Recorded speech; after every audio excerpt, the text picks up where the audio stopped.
Friends, कैसे हैं आप सब। तो आज हम बात करेंगे मैटर, पदार्थ।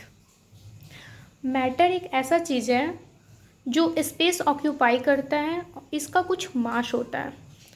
आप हर तरफ कुछ ना कुछ देखते ही होंगे, जैसे हवा, मिट्टी, कुछ भी आप जो देख सकते हैं वो सब क्या है, एक मैटर है। मैटर को हम दो परिवर्तन में चेंज कर सकते हैं, फिजिकल चेंज और केमिकल चेंज। फिजिकल चेंज यानी भौतिक परिवर्तन, केमिकल चेंज यानी रासायनिक परिवर्तन।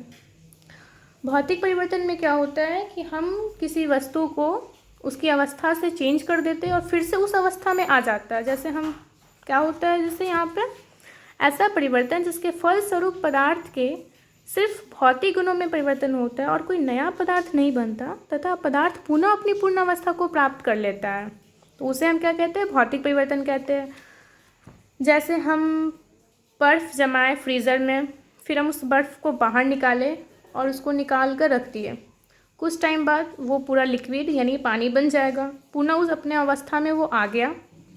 पानी से बर्फ़ जमा, बर्फ़ से फिर पानी बन गया, तो वो क्या है, भौतिक परिवर्तन यानी फिजिकल चेंज है। केमिकल चेंज में क्या होता है कि ऐसा परिवर्तन जिसके फलस्वरूप पदार्थ के भौतिक और रासायनिक गुणों में अस्थायी परिवर्तन होते हैं तथा नए गुण वाले पदार्थ बनते, वे पदार्थ पूर्ण अवस्था को प्राप्त नहीं कर सकते हैं। अब भौतिक परिवर्तन में क्या होता है, हम प्राप्त कर सकते हैं अपनी अवस्था को वापस, लेकिन रासायनिक परिवर्तन में अपनी अवस्था को वापस नहीं कर सकते हैं। जैसे हम दूध से दही जमाते हैं तो फिर से हम दही को दूध में कन्वर्ट नहीं कर सकते हैं। हम मिट्टी तेल से आग जलाते हैं तो फिर से हम आग से मिट्टी तेल वापस नहीं प्राप्त कर सकते हैं ना, तो उसको हम केमिकल चेंज कहते हैं। जिसको हम प्राप्त कर सकते हैं, जिसमें हम किसी अवस्था को प्राप्त कर सकते हैं वापस, उसको फिजिकल चेंज कहते हैं, और जिसमें नहीं कर सकते उसको केमिकल चेंज कहते हैं। तो फिजिकल चेंज में भी तीन अवस्थाएं होती है, ठोस होती है, द्रव होती है और गैस होती है। ठोस में क्या होता है कि आकार और आयतन निश्चित होता है।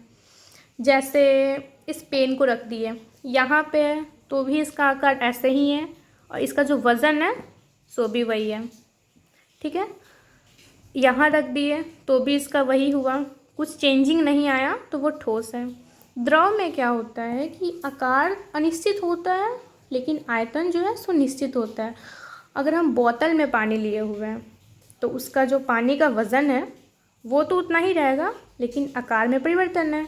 उसको हम फिर कटोरा में ले लिए तो वज़न तो पानी का वही रहेगा, लेकिन उसकी अवस्था जो होती है, आकृति, उसमें परिवर्तन आ गया, तो उसको हम द्रव कहते हैं।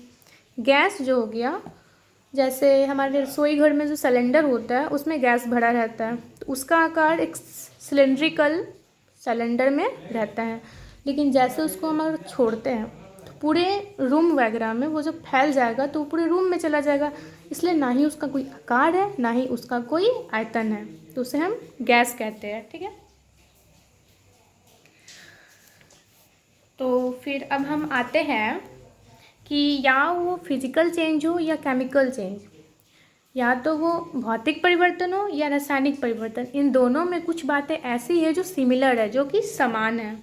जैसे फर्स्ट पॉइंट हो गया, सभी पदार्थों में यानी दोनों पदार्थों में छोटे छोटे कण होते हैं। जैसे कि आप लोग देखेंगे दोनों पदार्थों में छोटे छोटे कण होते हैं, ठीक है। और सभी पदार्थों में जो है स्पेस, ये सब स्पेस पाया जाता है, और इस कण में जो है गति भी होती है। तो फर्स्ट पॉइंट तो आपका ये हो गया कि दोनों पदार्थों में छोटे छोटे कण होते हैं, या वो फिजिकल चेंज हो या केमिकल चेंज हो। दोनों पदार्थों में जो है स्पेस होता है, सेकेंड पॉइंट। थर्ड पॉइंट ये हो गया कि इस कण में, ये जो कण होता है छोटा छोटा, इसमें जो है गति होते रहती है, यानी मोशन में रहता है ये कण। एंड फोर्थ पॉइंट ये हो गया कि इन कणों के बीच जो है सो आकर्षण बल होता है। दोनों मतलब कणों, जितने भी कण हैं सबके बीच में जो है आकर्षण बल होता है, ठीक है। तो फिर अब आते हैं केमिकल चेंज पे। तत्व, यौगिक और मिश्रण। तो तत्व क्या होता है, एक ही प्रकार के परमाणु से जो बना होता है उसे हम तत्व कहते हैं, ठीक है। दो या दो से अधिक तत्वों से जो बना होता है उसे हम यौगिक कहते हैं। मिश्रण वो भी वही होता है, दो या दो से अधिक तत्वों से तो ये बना होता है, लेकिन इनका जो होता है ना केमिकल बॉन्ड यानी रासायनिक बंधन नहीं होता है, तो उसे हम क्या कहते हैं, मिश्रण कहते हैं। ठीक है, तो फिर आइए हम मिक्सचर यानी इस मिश्रण का जो है क्लासिफिकेशन, मैटर का क्लासिफिकेशन पढ़ते हैं, जिसमें आपको मिक्सचर का भी जो होता है दो पार्ट होता है, एक होता है होमोजेनियस मिक्सचर और एक होता है हेट्रोजेनियस मिक्सचर। ठीक है,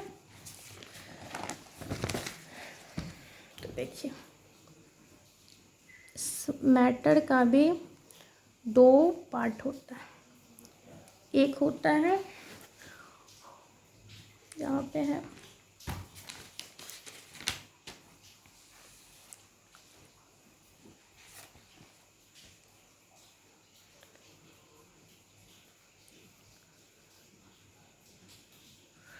होमोजेनियस मिक्सचर, एक होता है हेट्रोजेनियस मिक्सचर यानी समांग मिश्रण और विषमांग मिश्रण।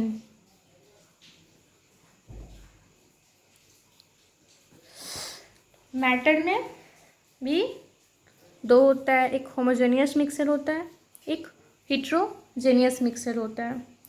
तो समांग मिश्रण जो होता है वो क्या होता है,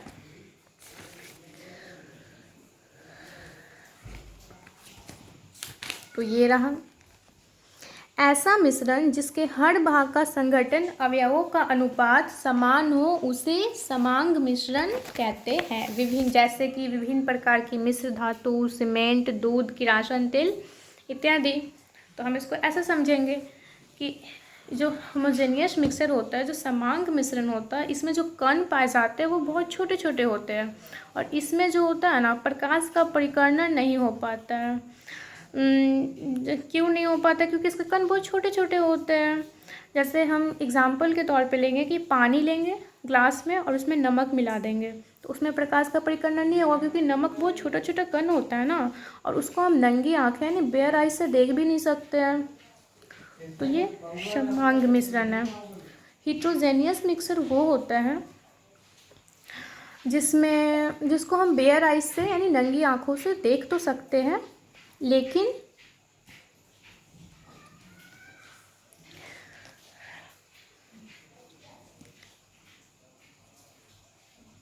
तो हेट्रोजेनियस मिक्सचर विषमांग मिश्रण, इसे हम बेयर आइज से देख सकते हैं। जैसे हम एक ग्लास में पानी ले लेंगे, उसमें मिट्टी डाल देंगे, तो मिट्टी का कण उतना भी छोटा नहीं होता है, इसलिए हम उसे देख सकते हैं और इसमें प्रकाश का परिकर्णन जो होता है। होमोजेनियस मिक्सचर जो होता है वो काफ़ी छोटा होता है, 1 नैनोमीटर से भी कम होता है, इसलिए हम इसे नंगी आंखों यानी बेयर आइज से नहीं देख सकते हैं। हेट्रोजेनियस मिक्सचर को हम देख सकते हैं। एक होता है कोलाइड, इसका जो कण होता है ना वो 1 नैनोमीटर से 1000 नैनोमीटर तक होता है। इसे तो हम देख सकते हैं, लेकिन माइक्रोस्कोप के माध्यम से ही देख सकते हैं। और कोलाइड को जो कण होता है उसको हम अलग करने के लिए रासायनिक क्रिया का सहायता लेते हैं। ठीक है, इसका बेस्ट एग्जांपल आप दूध ले लीजिए। ठीक है, तो फिर से एक बार रिवीजन करते हैं। मैटर यानी पदार्थ, तो मैटर क्या होता है, तो मैटर एक ऐसा चीज़ है जो कि स्पेस ऑक्यूपाई करे, जिसमें मास हो, जो भी आप देख सकते हैं, हवा, पानी, मिट्टी, ये सब क्या एक मैटर है। केमिकल चेंज यानी फिजिकल चेंज, केमिकल चेंज जो है जो मैटर के परिवर्तन है। फिजिकल चेंज में हम किसी चीज़ का परिवर्तन करके अवस्था को बदल सकते हैं, फिर उसको वापस ला सकते हैं। केमिकल चेंज में हम उसको अवस्था को बदल तो देंगे लेकिन वापस नहीं लाएंगे।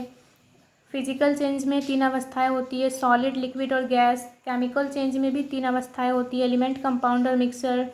सॉलिड यानी ठोस, आकार, आयतन जिसका निश्चित होता है। लिक्विड, आकार अनिश्चित, आयतन निश्चित होता है। गैस, जिसमें आकार आयतन दोनों अनिश्चित होता है। तत्व, जो एक ही प्रकार के परमाणु से बना होता है। कंपाउंड, जो 2 या 2 से अधिक तत्वों से बना होता है। मिक्सर, जो 2 या 2 से अधिक तत्वों से बना होता है लेकिन इसका कोई निश्चित अनुपात नहीं होता है।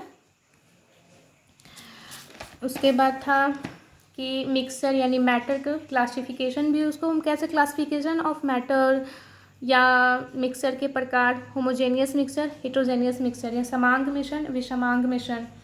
समांग मिश्रण वो होता है जिसमें बहुत छोटा छोटा कण होता है और इसे हम नंगी आंखों यानी बेयर आई से नहीं देख सकते। हेट्रोजेनियस मिक्सचर, इसे हम नंगी आंखों बेयर आई से देख सकते हैं। कोलाइड होता है वो 1 नैनोमीटर से 1000 नैनोमीटर तक होता है, इसे हम देख तो सकते हैं लेकिन माइक्रोस्कोप की सहायता से देख सकते हैं। और समांग मिश्रण जो होता है 1 नैनोमीटर से भी छोटा होता है। तो ये थी मेरी आज की वीडियो। आशा करती हूँ कि आप सबको मेरी वीडियो पसंद आई होगी। Thank you so much.